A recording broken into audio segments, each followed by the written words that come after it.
Hey you guys, it's Peter, and welcome to my channel, Peterisms, where I tell stories of my life and just little things that I have learned as I have grown into the person that I am today. And I wanted to jump on here and do some meditations.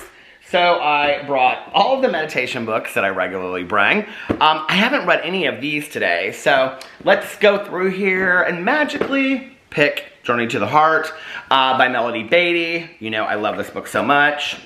I keep on wanting to buy some new meditation books, but I can't find any meditation books that really speak to me. So if you guys have any suggestions out there, or if you run across any, just let me know. All right? December 5th. Let's get to... I'm over here on April 27th. Don't we wish the weather was spring like that outside? All right. November 5th I'm on. Can't just get this straight today, can I? Dun, da, da, da, da. December 5th, life can be fun. How careful and guarded we've been with fun, with playing, with sheer enjoyment, whether we're working, traveling, or wandering around town on a Saturday afternoon. Sometimes we act as though there's a limited amount, a scarce supply of fun available. We can't take too much, or it'll all be gone. That's how I was for a long time. One Saturday afternoon, my son Shane asked if he could spend the night at a friend's house to play and have a sleepover. Why, I asked. To have fun, he said. You just did something fun last night, I reminded him. He thought for a moment. Who said you can't have fun who said you can't have fun 2 days in a row? Have some fun with life, with love, with work. Then go out and have some more. I love that meditation. And, you know, it's interesting because having been doing the magic book for as long as I've been doing now, you know, and the last thing that you do every night before you go to bed is you take your magic rock and you hold it in your hand and you go through the entire day and you look at everything that, like what was your best moment of the day? And as I've been doing it, it's interesting because there's a lot of fun in my day that I realized. And I have to tell you, there's been several days on there that my favorite moment of the day has just been driving around listening to an audiobook, you know? And that's kind of crazy to think about it, you know? That's something that I so enjoy and I have so much fun doing. And, you know, I'm somebody that kind of beats myself up. I'm like, well, I need to do this, this, and this. I need to clean this, and I need to do that before I can actually have some fun. And I always look at fun as being this reward at the end of something, working hard, doing something, you know what I mean? And it's like, instead of looking at life as just being this thing that we should be doing and having fun while we're doing it, you know, that we should be living in this kind of idea of having fun, and that everything that we're doing, we should try to find some positivity in, you know, and I really, really believe that because I think for so long I was so negative, you know, that today in everything that I do, I try to look at it with trying to have some fun or some, you know, positive moments out of it. And, I mean, we all have those errands and the cleaning and the things that we have to do that we don't want to do. But if we can have some fun while we're doing it, well, doesn't that make it better anyway? I mean, we still have to do it, right? So anyway, it was a great meditation, very short meditation. So let's read from the other Melody Beattie book, The Language of Letting Go. Put my glasses on, see what she has to say.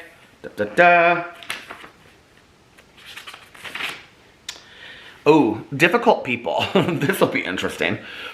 Difficult people, December 5th. Few things can make us feel crazier than expecting something from someone who has nothing to give. Few things can frustrate us more than trying to make a person someone he or she isn't. We feel crazy when we try to pretend that person is someone he or she is not. We may have spent years negotiating with reality concerning particular people from our past and our present. We may have spent years trying to get someone to love us in a certain way.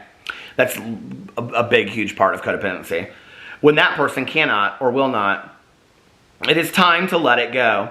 It is time to let him or her go. That doesn't mean we can't love that person anymore. It means that we will feel the immense relief that comes when we stop denying reality and begin accepting. We release that person to be who he or she actually is. We stop trying to make that person be someone he or she is not. We deal with our feelings and walk away from the destructive system. We learn to love and care differently in a way that takes reality into account. We enter into a relationship with that person on new terms, taking ourselves and our needs into account. If a person is addicted to alcohol, other drugs, misery, or other people, we let go of his or her addiction. We take our hands off of it. We give his or her life back, and we, in the process, are given our life and freedom in return. We stop letting what we are not getting from that person control us. We take responsibility for our life. We go ahead with the process of loving and taking care of ourselves. We decide how we want to interact with that person, taking reality and our own best interests into account. We get angry, we feel hurt, but we land in a place of forgiveness. We set him or her free, and we become set free from bondage. This is the heart of detaching. And we get angry, we feel hurt, but we land in a place of forgiveness. We set him or her free, and we become set free from bondage. This is the heart of detaching in love. Today I will work at detaching in love from troublesome people in my life. I will strive to accept reality in my relationships. I will give myself permission to take care of myself in my relationships with emotional, physical, mental, and spiritual freedom for both people as my goal. So when I talk a lot on here about detaching, from people and setting limits and boundaries with people, and this is the definition of how you do that you detach with love. And it's interesting because I think often when I read these meditations about relationships, I'm thinking about like romantic relationships in my life that I've had, right? But this one really makes me think about my mom. But before I get into that, I want to say, I've talked a lot about this on here, but a couple years ago, I saw this aha moment from Oprah, and she was talking to somebody about like when we constantly are in these relationships with people and we're like, why can't they love me like this, or am I not good enough, and blah blah blah blah, whatever. And I especially think that when we have relationships with people that are actively addicted to substances or whatever, that if we just loved them enough, or if they just loved me enough, they would stop, right? When I've said this before on here, that if love were enough, we could get people to stop using drugs and alcohol and everything else just left and right? But that's not the case. And then I think that you take that out of there with people that just emotionally do not have the ability to love somebody like that. And on this aha moment of Oprah, she's talking to this guy, I think he was like some minister on her show, and he says, it's when we expect gallon-sized love from a pint-sized person. And when she said that, I was like, you want to talk about the goosebumps in my arms and the aha moment. I was like, wow, like in my life, like in my entire life, 48 years today, I have so often looked at pint-sized people and expected gallon-sized love. And what I mean by that is that they didn't have, they were not brought up in a family that taught that, or they don't have the ability to love in a way that I dictate or define, right? But that doesn't mean that they're not trying. It just means, and it doesn't mean that they're not a good person. It doesn't mean that that they wouldn't love me if they could. It just means that they don't have the capability to do that, right? But in listening to it in layman's terms like that, like, gallon-sized love from a pint-sized person, what you're saying is you can't, it's like you can't get something that's not there, right? And I think that that's so true in so many relationships that I've been in, friendship relationships, work relationships, especially work relationships, where it's like, I didn't have that intimate relationship with somebody, where like I really wanted the pats on the back and the validation and all this kind of stuff. You know what I mean? And it's like they didn't have the capability to do that because they had never been trained to do that, It's like I'm somebody that I grew up with people around me constantly, well, in my family and my family's friends, constantly giving compliments. I like that sweater that you have on, blah, blah, blah, blah, blah, whatever.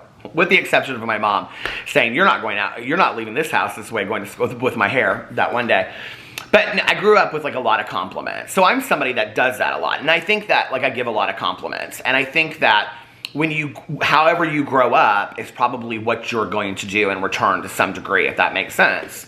I think, that those foundation and fundamental years of our growing up really have a lot to do with how we interact with people as we're adults. I truly believe that. So, I'm not saying that I'm a gallon-sized person. I'm sure to somebody else, I'm a pint-sized person of love, But I think that I have had so many people in my life that just didn't have the capability to meet me on what I wanted, or of that level of understanding. And that's okay. And you know what? And now that I know that, like I can release that. Like one of the most powerful things for me is, or for me has been, when somebody has said to me, if I'm like talking to somebody about something, they'll say, well, that person's still in active addiction. And that's not an excuse. Like, that doesn't take away the pain that they have, like, put on me or other people, and it shouldn't for you as well.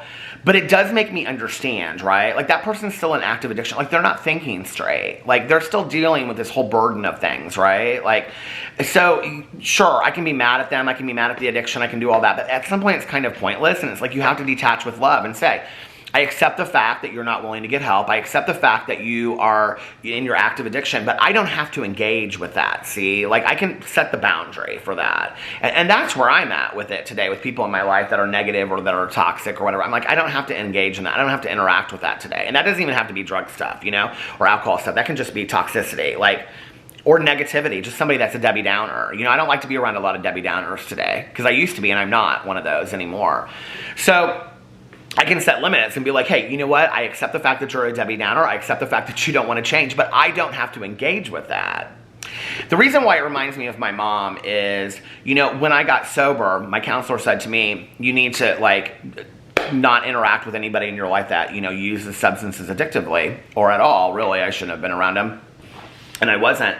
And so I remember calling my mom and telling her that as long as she continued to drink, I couldn't be around her. She's like, surely you don't mean that. I always laugh because it's like from the movie Airplane, like, you know, and don't call me Shirley. I was like, yeah, Mom, like, I can't be around you. Like, you drink alcoholically. Our interactions when you've been drinking are toxic to me. It's not healthy to my sobriety. I remember she was very hurt by it. She didn't really understand it, you know? And I think it was really the first time in her life that anybody had, like, directly confronted her about her drinking and said, like, this is a problem and now this is the result of your problem. Like, I can't be around you. And my mother prided herself on her relationship with me and being the mother of an only child and whatever. So to take away the one thing that she so, like, relished in because of her drinking, like, she couldn't almost comprehend it. And then when she got sober, you know, her sobriety birthday is June 2nd, so we're almost 6 months apart in our sobriety dates, and she just, like, our whole relationship changed. And I would love to tell you that she got sober because of me, but that's not the case. You know, my uncle had had a massive heart attack, and she decided that if she were going to live another year, another 10 years, another 20 years, she wanted her quality of life to change, and she was not happy with the quality of her life. But that didn't have anything to do with me, you know? So when I think about that, about setting that boundary, you know, with people, and it says on here, hold on a second, I'll read this part again. When it says on here, we enter into a relationship with that person on new terms, taking ourselves and our needs into account. What that means is we put our needs and our concerns first, right? You know? And then it says if a person is addicted to alcohol, other drugs, misery. I've known so many people that are addicted to misery, don't you? It's like, I don't want to hear about it anymore.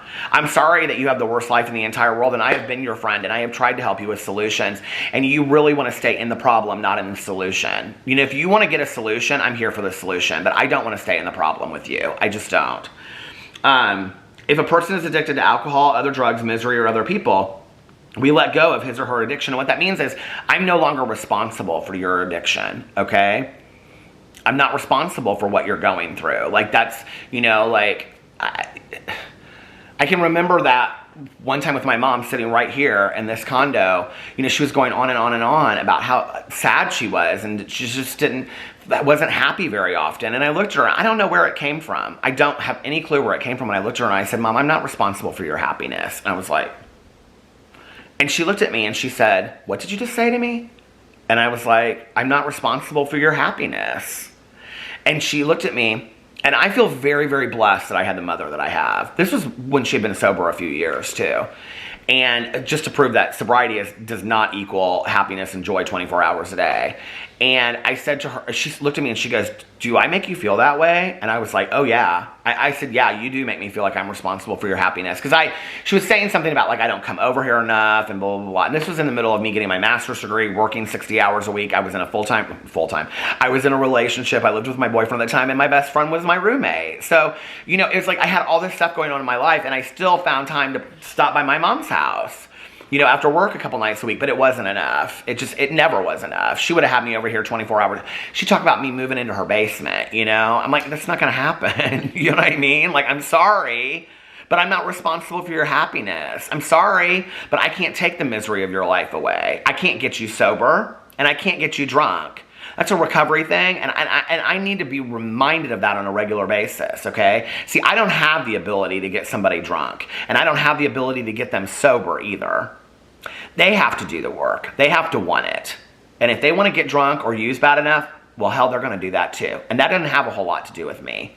As long as I'm staying in my lane, taking care of myself and being part of the solution, and when they want me to be part of the solution for them and I'm there as well, like that's powerful, right? But I don't have to ride that misery train. I don't have to sit there and participate in their wanting to take down the ship. Like, I'm getting off the ship. You're going to go down? Okay, I love you. I care about you. I don't want you to do this to yourself, but I'm not going to go down with it. I'm not. You know, and sometimes that means that we have to completely distance ourselves from people and have no relationship with them.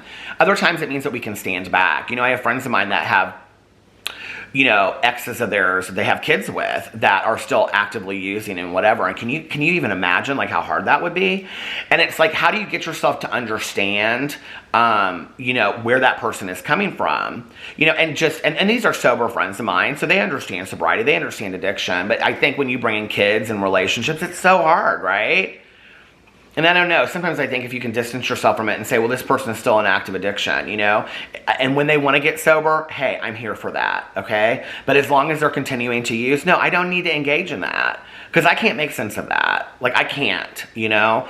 And they're not thinking rationally, right? So I don't engage in that. I just meet them where they're at and, you know, hey, good to see you. You doing okay? If you need me, call me.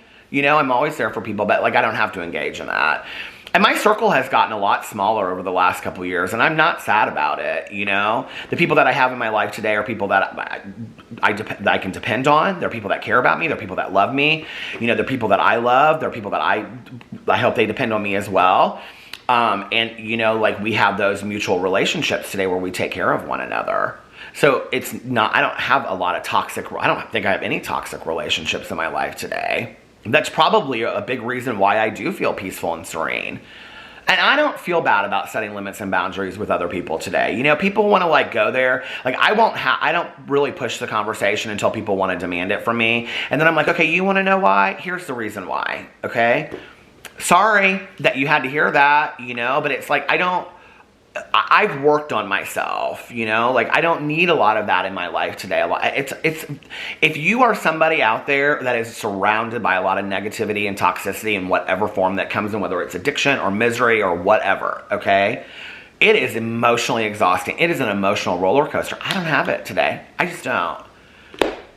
We don't know how many days we have on this earth. I want to live peacefully and serene and have the best life as possible. Don't you? You know? And that doesn't mean that I just get rid of those people. No, I detach from love and I say, I love you and I'm here. And if you need me, let me know. Otherwise, don't engage me in your stuff, because it's a lot of stuff. You know what I mean? It's like, what's her face in Breakfast Club? Allie, why can't I think of her name? When she takes her purse and she dumps her purse upside down. And all, don't dump your purse in front of me, okay? Unless you want me to go through there and clean that purse, you know, and tell you what I think that you should do. And then you're going to actually listen to what I have to say. Because I've been there, because I've dumped my purse out for other people, and they've helped me put it back together.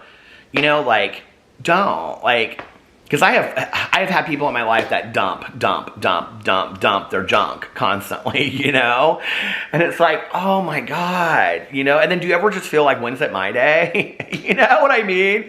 Anyway, it's hard. It's so hard because we love these people. And this is what they don't understand, I think, is that we love them. We love them so much that we want to be there for them. We want to fix their lives. We want to take care of everything. We want to help them stop using. We want them to have everything they can possibly be. But what we have to realize is we really aren't that important in this world, and we really don't have that much control. I'm important to myself in my own world. You're important to your own world, but in the grand scheme of things, there's billions of people out there, okay? I don't have that much control over somebody. Like I said, I can't get somebody drunk and I can't get them sober.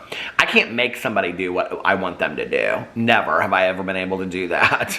And you know what? There was a time when I thought the world would work much better if I could, but it's probably better off how it is, you know? And I just have to accept that, and I have to be the most positive, peaceful, cheerful person that I can be, solution-oriented, willing to help my friends, and if they need me, I'm here for them. But no, I'm not getting on that sinking misery ship. No, I'm not going to. And neither should you. You shouldn't have to do that.